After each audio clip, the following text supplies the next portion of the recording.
Tonight on Reporting Scotland, the First Minister announces income tax bans are set to be reviewed in order to bring in more money for public services. A road trip along the electric highway to see how putting charging points along Scotland's longest road could persuade us to move away from petrol and diesel cars. The spirits of two Scotch whisky distilleries are to be revived 30 years after they closed. Also on the programme, there are calls for a statue to be erected in Glasgow to honour Nelson Mandela, nearly a quarter of a century after he visited. Hello there, good evening. Scottish ministers are considering substantial changes to current tax bans in order to bring in more money for public services. BBC Scotland has learned that ministers are reviewing the income levels at which you begin to pay higher rates of tax. They could change those or bring in new bans altogether. This exclusive report from our political editor Brian Taylor. Holding the baby, Nicola Sturgeon with her twin delight in the conference creche. But her government faces big choices ahead, not least on taxation. Grandpa might need to... Holyrood now controls all Scottish income tax rates and bands, and that's no plaything. I'm not one of these people who thinks that because Scotland suddenly got income tax powers, we should, use them like a kid would, want to play with a new toy. We should be responsible because decisions that politicians take on tax have to be paid for by people across the country. But we also have a duty to protect our public services and protect our economy. The SNP promised no increase in the basic 20% tax rate. That was a core pledge, and I don't see ministers shifting from that. They might levy more from the very highest earners, but Scotland has so few of those, it brings in relatively little cash. So I understand that ministers are looking seriously at tax bans. That's the level at which you move up to a higher tax rate. The UK currently has 3 tax bans. Might Scotland require more than that, or perhaps different tax bans, still protecting those on the very lowest incomes, but perhaps obliging those on middle incomes to pay a bit more? Our approach to tax stands... The Finance Secretary will set out options soon in the discussion paper. In his conference speech, Derek Mackay promised to end the 1% cap on public sector pay rises, but he wants Treasury funds to make that more affordable. If austerity isn't lifted, our ability to offer the kind of deal we might want to will remain constrained no matter what powers we use. The majority of our budget is still determined by decisions in London, and that is why the UK government must lift the pay cap across the UK and fund the rise that people deserve. John Swinney leads the conference jog, pounding the streets in pursuit of fitness, not votes. Ministers want a balanced tax package, but will it leave voters running to catch up? Well, Brian joins us now from the conference. Brian, there was an example there today illustrating the kinds of financial pressures ministers are under. Tell us more about that. Yeah, absolutely. On the fringe, the Justice Secretary was confronted by a member of the party, a mother who said that her daughter had been working in the police service, had found it almost impossible, 10-hour days without breaks, a mountain of paperwork, really stressful, and she challenged the Scottish Government, her Scottish Government, she said, to say that what they would do. Now, they say they are trying, they understand the pressures that public sector workers, not least the police, are under, but they're trying, as they say there, to make progress, but progress requires cash, and that's why I also understand they are looking very seriously indeed at changing the tax bans in order to raise additional funds. Now, I think they will do this with caution. I know that they will do this with caution. They will do it steadily. You heard the First Minister there saying that it wasn't a plaything, it wasn't a toy. Catalonia is very much in the news at the moment, and there is a Catalan phrase, poc a poc, little by little. I think we can expect from Derek Mackay and Nicola Sturgeon, poc a poc, little by little. Brian, many thanks for that. Now, what is an electric highway? Well, the Scottish Government's promised to turn the A9 into one. Putting charging points along Scotland's longest road is part of the big push to persuade us to move from petrol and diesel to electric vehicles. In the first of 2 reports, our environment correspondent Kevin Keane got behind the wheel of an electric car and drove along the A9 to find out what people think of the plan. So here we are at the start of my electric journey along the A9. My destination is Scrabster on the north coast, but what better place to start than here at Grangemouth, at the southern end of the road and home to the refinery that generates most of the petrol and diesel we use in our cars today. It's Scotland's longest route and the electric highway plan covers the whole length. That's 270 miles of open road.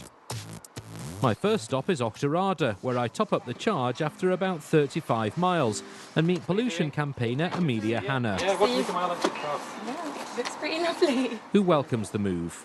Electric cars these days are able to do over 100 miles without needing to be charged. So if you were, say, to drive from Edinburgh to Inverness on the A9, you might need to charge up once. It's perfectly feasible.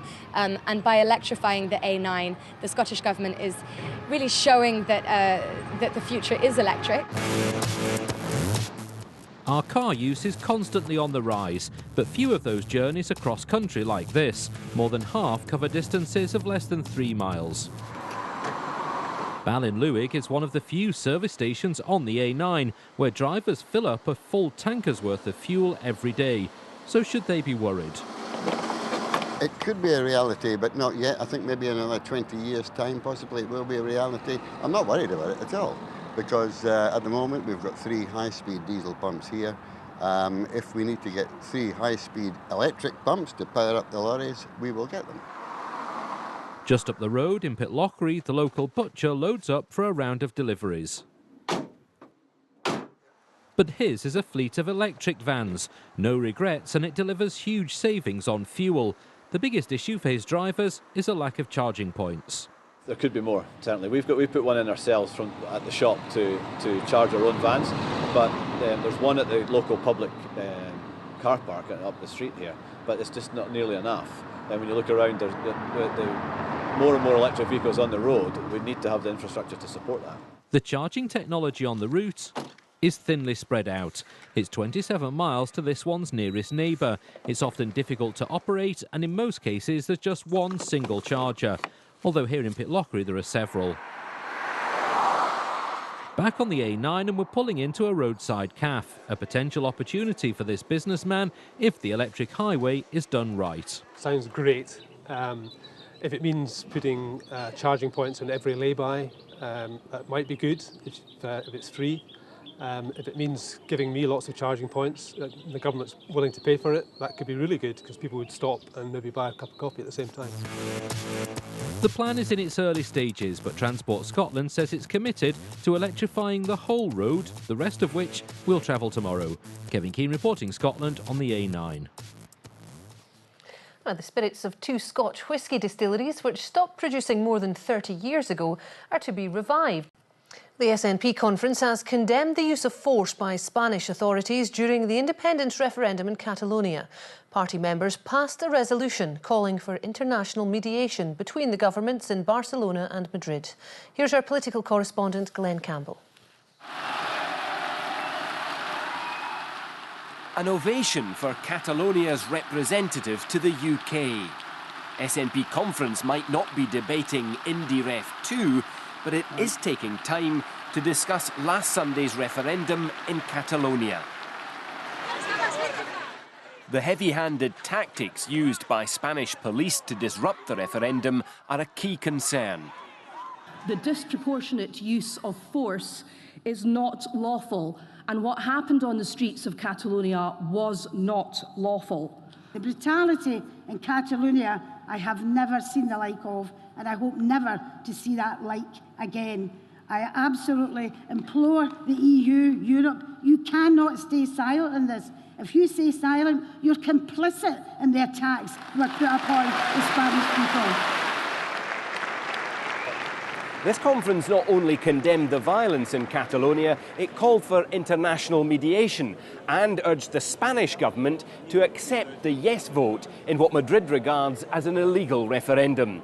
It's amazing that the resolution that the SNP made to support the Catalan people and against the violence that they use the Spanish government What will happen tomorrow? Will there be a declaration of independence by the government of Catalonia?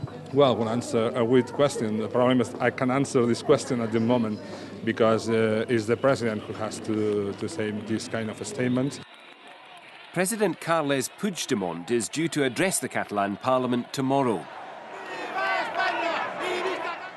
But as demonstrators for Spanish unity took to the streets of Barcelona at the weekend, the government of Spain made clear it will not allow Catalonia to become an independent country. And this show of nationalist solidarity in Glasgow tonight is not likely to change minds in Madrid. Glenn Campbell, reporting Scotland. The minister who carried out the wedding of Madonna and Guy Ritchie will be the next moderator of the General Assembly of the Church of Scotland. Now, the Prime Minister has been told she's showing a lack of respect to Scotland over Brexit. The accusation has come this evening from the SNP's Westminster leader Ian Blackford as Theresa May updated MPs on the Brexit process. Mrs May insists the Scottish Government is being fully consulted on the negotiations. Joining me now from Westminster is our political correspondent David Porter. David, it was a lively affair, wasn't it? It was a lively affair, and one in which there was an awful lot of interest, Katrina, in what Theresa May had to say. This was the first opportunity for the Prime Minister to update MPs on the Brexit process since her Florence speech almost a fortnight ago, in which she was aiming to end the logjam with the EU. And also since her problems at the Conservative Party conference last week, her first opportunity to make a big speech. So an awful lot of interest in what she had to say and how she had to say it. She said that she wanted, in her words, a unique and ambitious relationship with the EU after Brexit, but there were noisy exchanges when she clashed with the SNP leader Ian Blackford. He accused her of a lack of respect for Scotland, saying that what Scotland wanted was to continue to be part of the single market. It wanted guarantees on EU citizenship, and it also wanted changes to the withdrawal bill. For her part, Theresa May said that the Scottish Government was being consulted and the negotiations were taking part at a UK level, and of course Scotland is part of the UK. David, thanks for that.